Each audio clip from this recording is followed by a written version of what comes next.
அனைவருக்கும் வணக்கம். நான் தான் உதயா. நடந்து முடிந்த தேர்தலை நம்ம பார்த்துருப்போம். கேரளாவில் ரொம்ப ரொம்ப சந்தோஷமாக இருந்துச்சு. முன்ன 2020 நடந்த தேர்தலுக்கும் இப்போ பார்த்தோம்னா நம்ம என்டிஏ கூட்டணி அழகாக அற்புதமாக நிறையா இடங்கள் வென்றிருக்காங்க. ரொம்ப ரொம்ப மகிழ்ச்சியாக இருக்குது. ஒரு சந்தோஷமாக இருந்துச்சு. என்டிஏ கூட்டணியை நம்பி வாக்களித்த மக்களுக்கும் கேரளா மக்களுக்கும் அயராது உழைத்த தலைவர்களுக்கும் தொண்டர்களுக்கும் எனது மனமார்ந்த நன்றியை தெரிவித்துக் கொள்கிறேன். ஏன்னா நீங்கள் அந்த அளவுக்குலாம் இறங்கி வேலை பார்க்கலான்னா அதுக்கு சாத்தியமே இல்லை. இவ்வளோ வெற்றியை நம்ம எளிதில் பெற்றுக்க முடியாது. எளிதில் நீங்கள் சும்மா கிடைச்ச வெற்றின்னு சொல்லலை, கஷ்டப்பட்டு தான் அந்த வெற்றி கிடைச்சிச்சு.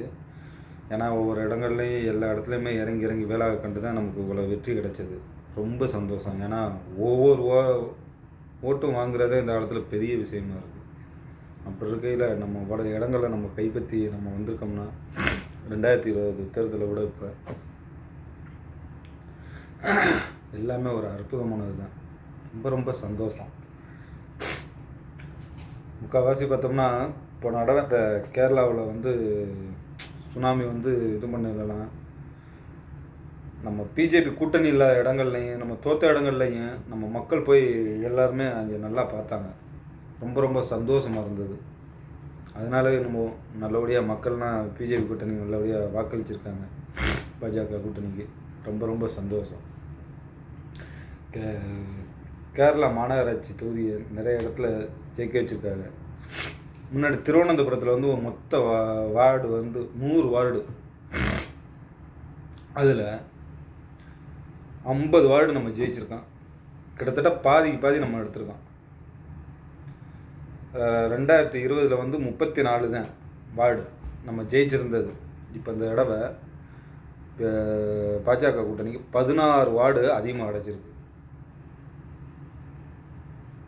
34 எங்கே இருக்குது, இப்போ 50 எங்கே இருக்குது. கிட்டத்தட்ட 16 வார்டு அதிகமாக கிடச்சிருக்கு. கோழிக்கூடில் மொத்தம் 76 வார்டு. அதில் இப்போ பாஜக ஜெயித்தது 13 வார்டு. இதுக்கு முன்னாடி நம்ம 2026 தேர்தலில் நம்ம ஜெயித்தது 9 வார்டு. இப்போ நமக்கு 6 வார்டு அதிகமாக கிடச்சிருக்குதுண்ணா. ரொம்ப ரொம்ப ஒரு சந்தோஷம். சரி, அதுக்கப்புறம் கொல்லத்தில் மொத்தம் 56 வார்டு. அதில் 12 வார்டு ஜெயிச்சிருக்கோம். நம்ம 2026 தேர்தலில் 6 வார்டு தான். இப்போவும் நமக்கு அதில் 6 வார்டு கிடச்சிருக்கு. மொத்தம் இப்போ 12 வார்டு. இதெல்லாம் எங்கே போய் சொல்கிறது? அதெல்லாம் ஏன்னா ஒவ்வொரு ஓட்டு வாங்குறது பெரிய விஷயமா இருக்குது அந்த இடத்துல. அதெல்லாம் ஒவ்வொரு வார்டுலையும் நம்ம ஜெயிச்சு வர்றது அப்போனா எந்தளவுக்கு இங்கே இறங்கி வேலை பார்த்துருப்பாங்க. மக்கள் நம்பிக்கையாக நமக்கு ஓட்டு போட்டிருப்பாங்க. திருச்சூரில் மொத்தம் 56 வார்டில் 8 வார்டு நம்ம ஜெயிச்சிருக்கோம். இதுக்கு முன்னாடி நம்ம 6 வார்டு தான் கையில் வச்சுருந்தோம். ஆனால் இப்போ கூட 2 வார்டு கிடச்சிருக்கு. மொத்தம் 8 வார்டாக. கொச்சியில் 76 வார்டு. பாஜக 6 வார்டு கைப்பற்றிருக்காங்க. இதுக்கு முன்னாடி 5 வார்டாக இருந்து அந்த இடத்துல நம்ம 1 வார்டாக நம்ம பதிவு செஞ்சுருக்கோம். கண்ணூரில் மொத்தம் 56 வார்டில் 4 வார்டு ஜெயிச்சிருக்கோம்.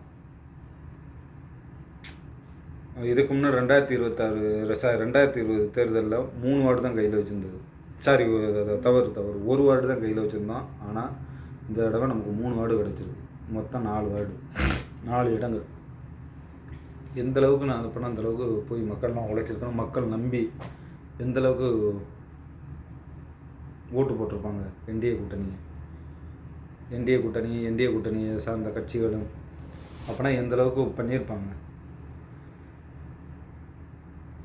இந்த வெற்றி அவ்வளோ எளிதில் கிடைச்ச வெற்றினா இல்லை. கண்டிப்பாக. ஏன்னா கேரளாவிலலாம் எப்படான்றது ஒரு நேரம் இருந்து. இதுக்கு முன்னாடி தேர்தலை 2024 தேர்தல் அப்போலாம் அங்கே உள்ள நம்ம அண்ணன் சுரேஷ் கோபி அண்ணன் ஜெயிக்கிறதெல்லாம் நம்ம பார்த்தோம். ரொம்ப கஷ்டப்பட்டு இது ஒன்று தான் ஒவ்வொரு இடத்துலையும் வந்தாப்புல. ஏன்னா ரொம்ப போராடி நிறையா போராட்டங்கள் எல்லாம் பேசி இது முடிவு பண்ணி தான் வந்தது. இப்போ இவ்வளோ நமக்கு வெற்றி கிடைச்சிருக்குன்னா இன்னும் சந்தோஷம். இந்த வெற்றி கிடைச்சிச்சுன்றதுக்காக நம்ம இப்படியே இருக்கக்கூடாது. இன்னும் நம்ம வந்து நிறைய இடங்கள் பிடிக்கணும். மக்கள் மனதில் நம்ம வந்து இடம் பிடிக்கணும். நல்ல நல்ல நல்ல விஷயங்களை கொண்டு போகணும். இன்னும் நிறைய திட்டங்களை கொண்டு போகணும். மக்களுக்கு கொடுக்கணும், வேலை வாய்ப்புகளை கொடுக்கணும். கொடுத்தா தான் நாம் வந்து அடுத்த இடங்கள்லையும் நம்ம இன்னும் அதிகமாக நம்ம கால் பதிக்க முடியும் ஒவ்வொரு இடத்துலையும்.